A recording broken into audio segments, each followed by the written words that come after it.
વિદ્યાર્થી મિત્રો, નિયંત્રણ અને સંકલનમાં આજનો આપણો મુદ્દો છે પ્રાણી અંતઃસ્ત્રાવ. વિદ્યાર્થી મિત્રો, આપણે આ મગજની આકૃતિનો અભ્યાસ કર્યો હતો, જેમાં આ એક ગ્રંથિ વિશે સમજી લેજો. પિટ્યુટરી ગ્રંથિ, રાઈટ. પછી થેલેમસની ઉપર એપિથેલેમસ, થેલેમસની નીચે હાઇપોથેલેમસ, યાદ રાખજો. અને આ છે પિનિયલ કાય અથવા પિનિયલ ગ્રંથિ. આ જે સેન્ટર્સ છે ને, આ મુખ્ય સેન્ટર્સ છે બધા, જેમાં અંતઃસ્રાવો ઉત્પન્ન થાય છે. હવે ખાલી જે અમે હાલમાં તમને બતાવ્યું એ જ ખાલી અંગ નથી કે જ્યાંથી અંતઃસ્રાવ ઉત્પન્ન થાય છે. બીજા પણ અંગો છે કે જે ચોક્કસ પ્રકારના અંતઃસ્રાવ ઉત્પન્ન કરે છે. તો સૌથી પહેલાં તમને એ લિસ્ટ બતાવું, હું તમને નામ આપું કે પ્રાણીઓના શરીરમાં અથવા પ્રાણીઓમાંથી કઈ કઈ જગ્યાએથી અંતઃસ્રાવ ઉત્પન્ન થાય છે. એક છે હાઇપોથેલેમસ, ત્યાર પછી પિટ્યુટરી ગ્રંથિ, રાઈટ. આ ગ્રંથિ એવી છે કે જે મગજમાં આવી છે. ત્યાર પછી પિનિયલ ગ્રંથિ, રાઈટ. આ મગજમાં આવેલી ગ્રંથિઓ છે જે ચોક્કસ પ્રકારના અંતઃસ્રાવો સાથે સંકળાયેલી છે, ઉત્પન્ન કરે છે, બરાબર. પછી છે પેરાથાઇરોઇડ ગ્રંથિ. પેરાથાઇરોઇડ ગ્રંથિ, આ ગ્રંથિ ગળામાં આવી છે, બરાબર. ત્યાર પછી થાઇરોઇડ ગ્રંથિ. આ ગ્રંથિ થાઇરોઇડ ગ્રંથિ જે છે એ ગળામાં આવી છે અને એના ઉપર આ પેરાથાઇરોઇડ ગ્રંથિ જોવા મળે છે. આ બંને ગળામાં જ આવેલી કહેવાય, બરાબર. ત્યાર પછી થાઇમસ, એ આપણા છાતીના ભાગે આવેલું એક અંગ છે જે પણ અંતઃસ્રાવો સાથે સંકળાયેલું છે, થાઇમસ, બરાબર. ત્યાર પછી સ્વાદુપિંડ. સ્વાદુપિંડમાંથી પણ સ્વાદુપિંડ ગ્રંથિ, એમાંથી પણ અંતઃસ્રાવ ઉત્પન્ન થાય છે, બરાબર. ત્યાર પછી આવે છે એડ્રિનલ. એડ્રિનલ ગ્રંથિ એ મૂત્રાશયની ઉપર આવી હોય છે. જે કિડની હોય ને એની ઉપર તમને એડ્રિનલ ગ્રંથિ જોવા મળશે. ત્યાર પછી શુક્રપિંડ ગ્રંથિ. પુરુષ હોય તો એમાં શુક્રપિંડ ગ્રંથિ આવી હોય, ઓકે. અને જો માદા હોય, ફિમેલ હોય, તો એમાં આવી હોય અંડપિંડ ગ્રંથિ, બરાબર.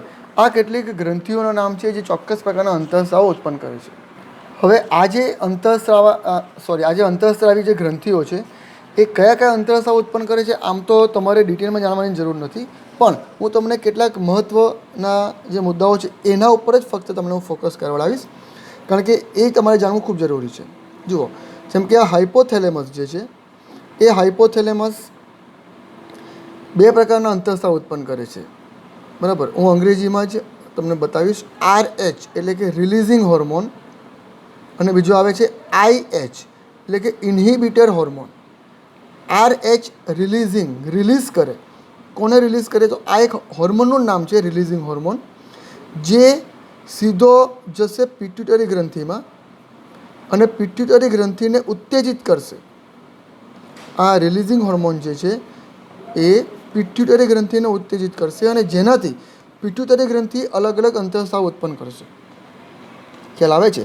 એટલે કે હાઇપોથેલેમસમાં રહેલો રિલીઝિંગ હોર્મોન, એ લખું છું, રિલીઝિંગ હોર્મોન. હોર્મોન એ અંતઃસ્રાવનું અંગ્રેજી નામ કહેવાય, ઓકે. રિલીઝિંગ અંતઃસ્રાવ એમ લખું, ચાલો, અંતઃસ્રાવ, બરાબર. H for hormone, releasing hormones, બરાબર. બરાબર. આ રિલીઝિંગ અંતઃસ્રાવ જે છે એ પિટ્યુટરી ગ્રંથિમાં જાય બ્લડ દ્વારા, રુધિર વાહિનીઓ દ્વારા, અને પિટ્યુટરી ગ્રંથિ જે મગજમાં આવી છે એને ઉત્તેજિત કરશે. અને જેવી એ ઉત્તેજિત થશે, બરાબર, એટલે તરત એ બીજા પ્રકારના અંતઃસ્રાવો ઉત્પન્ન કરે છે, જેવા કે ગ્રોથ હોર્મોન એટલે કે વૃદ્ધિ અંતઃસ્રાવ, બરાબર. ત્યાર પછી આવે છે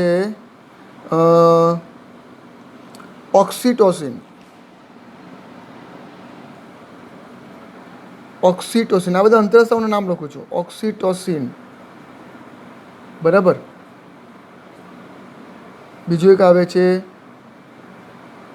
એડ્રીનો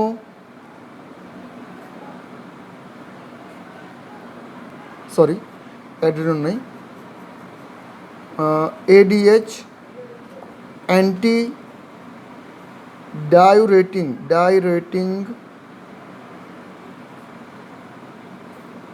ડાયુરેટિંગ હોર્મોન. આ આપણે જ્યારે ઉત્સર્જન તંત્ર ભણેલા ને ત્યારે આ અંતરસ્ત્રાવનો ઉલ્લેખ મેં કર્યો છે. તમે ઉત્સર્જન તંત્ર જે આપણું છઠ્ઠું ચેપ્ટર છે એમાં માનવ ઉત્સર્જન તંત્રની અંદર આ મુદ્દો આવે છે. તમે મારો વિડીયો જોજો. આ પાણીનું પુનઃશોષણમાં મદદ કરે છે આ અંતરસ્ત્રાવ. ઓક્સિટોસિન એક અંતરસ્ત્રાવ છે, એનું પણ ચોક્કસ કાર્ય છે. ઓકે, એ ઓક્સિટોસિન એ પ્રસૂતિ સમયે જ્યારે ગર્ભવતી સ્ત્રી જ્યારે બાળકને જન્મ કરાવવાની હોય તે સમયે આ ઓક્સિટોસિન અંતરસ્ત્રાવ ઉત્પન્ન કરે છે, અથવા એની મદદથી જે ગર્ભાશયનું સંકોચન થાય છે એ આ અંતરસ્ત્રાવની મદદથી થાય છે. ચાલો, ગ્રોથ હોર્મોન એ વૃદ્ધિ અંતરસ્ત્રાવ છે. એ સિવાય બીજા ઘણા બધા અંતરસ્ત્રાવ, જેમ કે એક બીજો તમને કહું તો છે TH. ઓકે,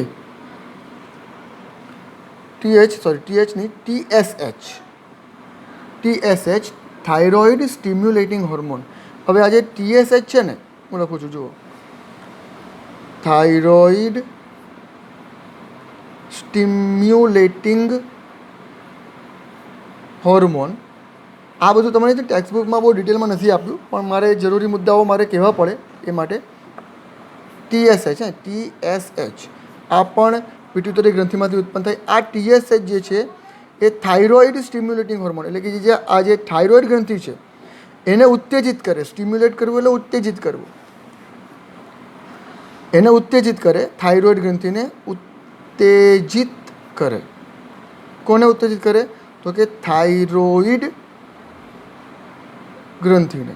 ને એની મદદથી આ થાઇરોઇડ ગ્રંથિ અંતઃસ્રાવ ઉત્પન્ન કરે છે.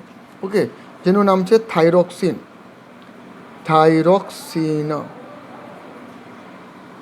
બરાબર.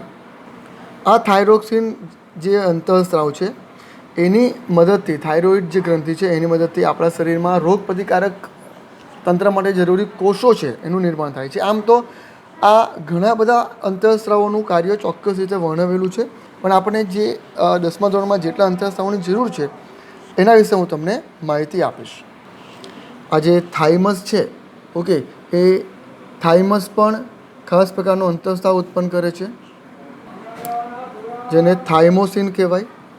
ઓકે, અને આ થાઇમોસિન અંતઃસ્રાવ જે છે એ આપણા શરીરમાં રોગ પ્રતિકારક તંત્ર માટે જરૂરી જે લસિકા કણો હોય એ લસિકા કણો ઉત્પન્ન કરવા માટે ઉપયોગી છે. સ્વાદુપિંડ ગ્રંથિ જે છે એ સ્વાદુપિંડ ગ્રંથિ એ આપણા શરીરમાં ઇન્સ્યુલિન, બરાબર, ગ્લુકેગોન જેવા અંતઃસ્રાવો ઉત્પન્ન કરે છે. હવે આ ઇન્સ્યુલિન જે છે એ આપણા શરીરની અંદર જે શરીરમાં જે લોહી હોય છે, બરાબર, રુધિર હોય છે, એ રુધિરમાં જો સુગર એટલે કે શર્કરા, ખાંડ વધારે હોય તો તેના પાચન સાથે આ સંકળાયેલો અંતઃસ્રાવ છે. એટલે આપણા રુધિરની અંદર, બ્લડની અંદર સુગરનું પ્રમાણ વધવા દેતો નથી.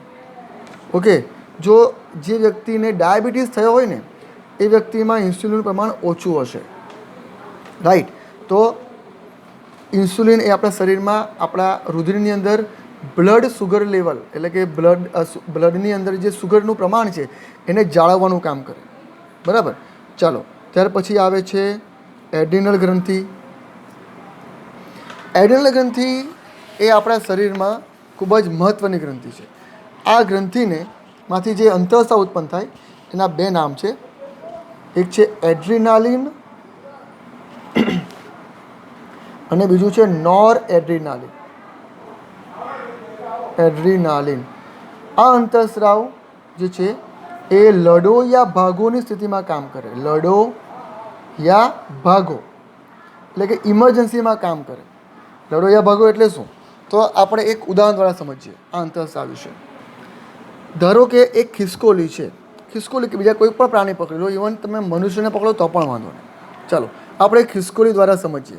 ખિસકોલી છે, હવે જ્યારે એ કોઈ પ્રતિકૂળ પરિસ્થિતિમાં મુકાય, પ્રતિકૂળ પરિસ્થિતિમાં એટલે કે ખિસકોલીને મારવા માટે કોઈક આવે, બરાબર છે, અથવા ખિસકોલીને એવું લાગે કે પેલો શિકારી છે એ મારો શિકાર કરી નાખશે, તો એ શું કરશે? તો એ બે પરિસ્થિતિ કરે. ક્યાં તો એ પોતે લડશે, ક્યાં તો એ ભાગી જશે. ખિસકોલી જોશે તો ખરી ને પહેલાં એને કે એ જે શિકારી જે આવ્યો છે એ કેવડો છે, નાનો છે કે મોટો છે, શું એનાથી હું લડી શકીશ, શું એનાથી હું ભાગી શકીશ, બરાબર છે.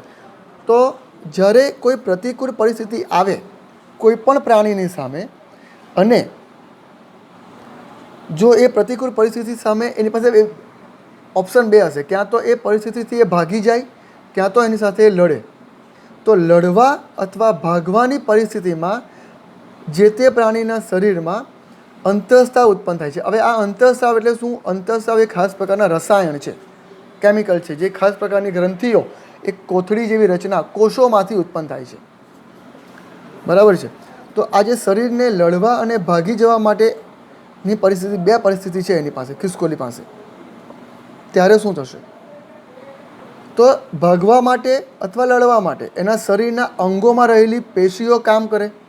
લડવું હોય તો એના પગ અને હાથના જે સ્નાયુઓ છે, પેશીઓ છે, એ કામ કરતી હોય, બરાબર છે. જો એને ભાગવું જ હશે તો પણ એના હાથ અને પગ, જેમ કે લડવાની, દોડવાની, આ બધી પ્રક્રિયાઓમાં એના હાથ અને પગના સ્નાયુઓ કામ કરતા હોય છે. અને નોર્મલી જ્યારે દોડતી હોય એના કરતાં આવી જ્યારે વિકટ પરિસ્થિતિ આવે ત્યારે જ લડવાની અને ભાગવાની જે પરિસ્થિતિ છે ને એમાં બહુ જ ફરક હોય. આપણે નોર્મલી દોડતા હોય તે વસ્તુ અલગ હોય, ને તમારી પાછળ ધારો કે કોઈક, તમે રસ્તે જાઓ છો અને તમારી પાછળ કોઈક કૂતરું દોડે તમને કરડવા માટે, તો ત્યારે જે ભાગો છો ને એ ભાગવું અને સામાન્ય રીતે ભાગવું એમાં બહુ ફરક છે. ચાલો જુઓ, ખિસકોલીની શરીર રચના જે છે એ ચેતાકોષ દ્વારા માત્ર વીજ આવેગ પર જ આધારિત છે હોય છે, બરાબર. એ ખિસકોલીએ જોયું એટલે એની દૃષ્ટિ દ્વારા, એની આંખ દ્વારા પેલા શિકારી પર એની નજર પડી અને એના મગજમાં સંકેત પહોંચી ગયા કે ભાઈ પેલો શિકારી છે, ક્યાં તો ભાગો ક્યાં તો લડો. તો મગજ હવે સંદેશો આપશે એડ્રિનલ ગ્રંથિને સંદેશો આપશે કે તારામાંથી તું હવે એડ્રિનાલિન અંતઃસ્ત્રાવ ઉત્પન્ન કર. જુઓ, પહેલાં મુદ્દો વાંચું તમને સમજાવું. હા, હવે એ મગજે રાસાયણિક સંકેત ઉત્પન્ન કરવા માટે શરીરના કોષો સુધી એ પહોંચી શકે છે અને જરૂરી પરિવર્તન પર્યાવરણ માટે મોટું થઈ. આ રવા દો. અધિવૃક્કીય ગ્રંથિ, જેને એડેનલ ગ્રંથિ તરીકે ઓળખવામાં આવે છે. તો મગજમાં જે વીજ આવેગ આવ્યો છે એ હવે મગજ અધિવૃક્કીય ગ્રંથિ અથવા એડેનલ ગ્રંથિને ઉત્તેજિત કરશે, એને મોકલશે સંદેશો કે તેમાંથી હવે એડ્રિનાલિન અંતઃસ્ત્રાવનો સ્ત્રાવ કર. એના દ્વારા શું થશે? એના દ્વારા મનુષ્ય હોય કે કોઈ પણ પ્રાણીઓ હોય ઘણા બધા કાર્ય કરી શકે છે. હવે કયું કાર્ય કરશે? જેવો એના શરીરમાંથી એડ્રિનલ ગ્રંથિમાંથી એડ્રિનાલિન અંતઃસ્ત્રાવ ઉત્પન્ન થયો એટલે તરત જ એ એડ્રિનાલિન અંતઃસ્ત્રાવ સીધો રુધિરમાં જશે. રુધિરમાં જવાની સાથે એ શરીરના વિવિધ ભાગોમાં પહોંચશે. હવે એ ભાગો કયા? તો કે હૃદયમાં પહોંચશે. હૃદય ઉપરાંત એ શ્વસન અંગો તરફ પહોંચશે. સમજો, હૃદય સિવાય આ લક્ષ્ય અંગો એ વિશિષ્ટ પેશીઓ દ્વારા પણ કાર્ય કરશે, એટલે કે વિશિષ્ટ પેશીઓમાં પણ પહોંચશે અને હૃદયના ધબકારા વધી જશે. જેવો આ એડ્રિનાલિન રુધિર દ્વારા હૃદયમાં પહોંચશે એટલે હૃદયના ધબકારા વધી જશે. તમે જોજો, ઘણીવાર તમે દોડતા હોય ત્યારે આપણે સામાન્ય રીતે આપણે જ્યારે દોડતા હોઈએ ને ત્યારે આપણા હૃદયના ધબકારા વધતા હોય છે, પણ જ્યારે તમારી પાછળ કૂતરું પડેલું હોય ત્યારે તમારા હૃદયના ધબકારા દોડવા પહેલાં જ વધી જવા માંડે છે. દોડવા પહેલાં જ તમને એમ કહે, ધારો કે કોઈ કાર્યક્રમ હોય ને તમારું નામ અનાઉન્સ થવાનું હોય, તમે કોઈક એમાં એક્ટિવિટીમાં ભાગ લીધો હોય, જેમ કે તમે વક્તવ્ય આપવાનો છો, બરાબર, અને વક્તવ્ય સ્પીચ તમે આપવાના છો અને સ્પીચ આપતી વખત પહેલાં તમને એમ ખબર પડે કે હવે તમારો નંબર છે, તમારે સ્પીચ આપવાની છે સ્ટેજ પર જઈને, તો ઘણીવાર જ્યારે તમે પહેલી વાર સ્પીચ આપવા જશો તો તમે ભલે જમીન પર બેઠા હશો, ખુરશીએ બેઠા હશો કે તમે નીચે બેઠા હશો, તેમ છતાં પણ તમારા ધબકારા વધી જશે. કેમ? કારણ કે એ પરિસ્થિતિ તમારા માટે વિકટ પરિસ્થિતિ લાગે છે. બરાબર, તમારામાં કોન્ફિડન્સ તો છે પણ થોડો ઓછો છે. એ સમયે પણ એડ્રીનાલિન ગ્રંથિ કામ કરે છે અને એમાં ત્યારે પણ એડ્રીનલ ગ્રંથિ કામ કરે છે અને એમાંથી એડ્રીનાલિન અંતઃસ્રાવ ઉત્પન્ન થયેલો હોય છે. અને એ જેવો રુધિરમાં પહોંચે, એ રુધિર સીધું હૃદયમાં પહોંચે એટલે હૃદયના ધબકારા વધી જશે. જેવા એ વધી જશે એટલે આપણા સ્નાયુઓ સુધી પણ એ પહોંચશે અને સ્નાયુઓમાં ઓક્સિજનનો જથ્થો વધારવા માટે ઝડપથી શ્વસનની પ્રક્રિયા થવા માંડશે. જોજો તમે હવે ખિસકોલીની વાત પર આપણે પાછા આવીએ. ખિસકોલીએ દોડવું છે તો પહેલાં તો એના શરીરમાં એ જે એડ્રીનાલિન ગ્રંથિ છે, એડ્રીનલ ગ્રંથિ છે એમાંથી એડ્રીનાલિન અંતઃસ્રાવ ઉત્પન્ન થયો, રુધિર દ્વારા હૃદયમાં પહોંચ્યો તો હૃદયના ધબકારા વધી ગયા. ઉપરાંત એના શરીરના બીજી પેશીઓમાં પણ પહોંચ્યા, સ્નાયુમાં પહોંચ્યા, પગના સ્નાયુમાં પહોંચ્યા, હાથના સ્નાયુમાં પહોંચ્યા, જેના મદદથી હવે એ દોડવાની છે. તો જ્યારે એ દોડશે તો એના સ્નાયુમાં રહેલો ઓક્સિજન વપરાશે. ઓક્સિજન વપરાશે એટલે ઓક્સિજન ઘટશે.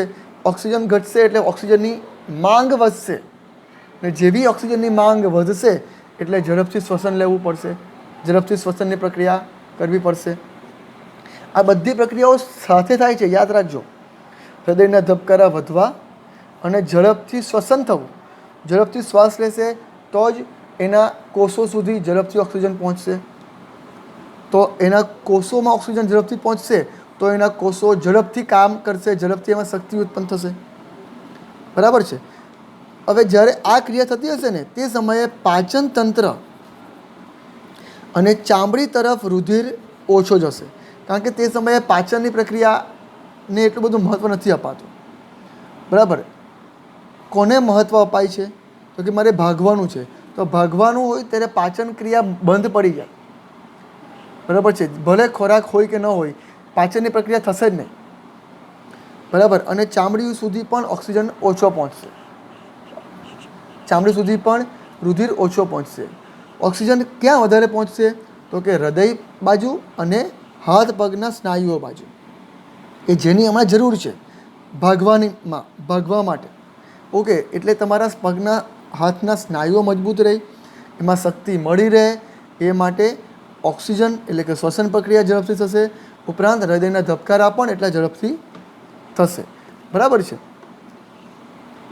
આ જે એડ્રીનલ ગ્રંથિ છે, જે એડ્રીનાલિન જે અંતઃસ્રાવ છે, એ એડ્રીનાલિન અંતઃસ્રાવ પ્રક્રિયાને ઝડપી બનાવશે, હૃદયને ઝડપથી ધબકતું કરશે, શ્વસન પ્રક્રિયા ઝડપથી બનાવશે, હાથ પગના સ્નાયુઓની અંદર ઉર્જા ઉત્પન્ન કરી દેશે જેથી તમે ઝડપથી દોડી શકશો. આ રુધિરની દિશા આપણા કંકાળ સ્નાયુઓ તરફ જાય છે. કંકાળ સ્નાયુઓ એટલે હાથ અને પગના સ્નાયુઓ, રાઈટ, જેનાથી તમે ઝડપથી દોડી શકશો. ઉરોદર પટલ એ આપણા શ્વસન તંત્ર, ફેફસાની નીચે આવેલો સ્નાયુનો પડદો છે જે ફેફસાને ખોલબંધ કરવામાં ખૂબ જ ઝડપથી કામ કરશે. તો આ ઉરોદર પટલ અને પાસળીના સ્નાયુઓ તેનું પણ સંકોચન થવાથી શ્વસન દર વધે છે. બરાબર. ને આ બધો પ્રતિચાર મળીને આ બધી પ્રક્રિયાઓ ભેગી થઈને પ્રાણી શરીરમાં પરિસ્થિતિ સામે લડવા માટે એ તૈયાર થશે. આ પ્રાણી અંતઃસ્રાવી ગ્રંથિઓનો ભાગ છે અને આપણા શરીરમાં નિયંત્રણ અને સંકલનનો એક બીજો માર્ગ છે. મીન્સ કે તમને ખબર પડી ગઈ હશે કે આ જે એડ્રીનાલિન અંતઃસ્રાવ છે એ લડવા માટે તૈયાર કરે, લડવા અથવા તો ભાગવા માટે તૈયાર કરે. જેમાં શું થશે? એમાં મુદ્દા લખું છું. હૃદય ઝડપથી ધબકશે. બરાબર. શ્વસન ઝડપથી થશે. બરાબર. જેથી જે કંકાળ સ્નાયુ છે, કંકાળ સ્નાયુ એટલે હાથ પગના સ્નાયુઓ, ઉદાહરણ આપું છું ખાલી, હાથ અથવા પગ, આમ તો બધું જ આવે, હાથ પગ, જ્યાં જ્યાં પણ હાડકાં છે ત્યાં ત્યાં. કંકાળ સ્નાયુઓ સુધી ઓક્સિજનનો પુરવઠો મળતો રહેશે, જેથી વધુ ઉર્જા મળશે, જેથી તમે લડી શકશો અથવા ભાગી શકશો.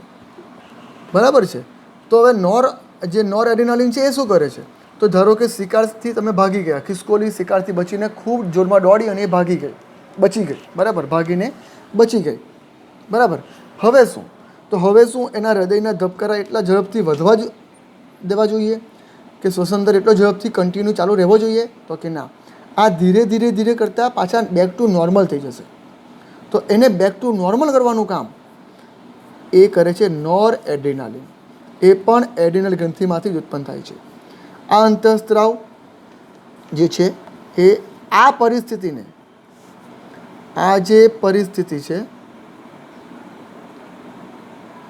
પરિસ્થિતિને સામાન્ય કરવામાં મદદ કરશે. સામાન્ય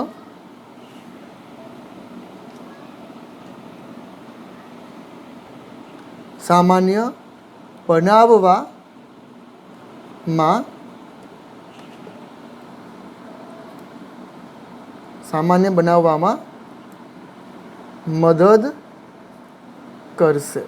એટલે કે બેક ટુ નોર્મલ, જે રીતે સામાન્ય રીતે બીક વગર કે ગભરાટ વગર જે સ્પીડે હૃદય ધબકતું હોય તે બેક ટુ નોર્મલ પાછું થઈ જશે. રાઈટ. તો આ વાત હતી એડ્રિનલ ગ્રંથિ, શુક્રપિંડ ગ્રંથિ અને અન્નપિંડ ગ્રંથિ. બરાબર. એનો અભ્યાસ આપણે પછીના વિડીયોમાં કરીશું.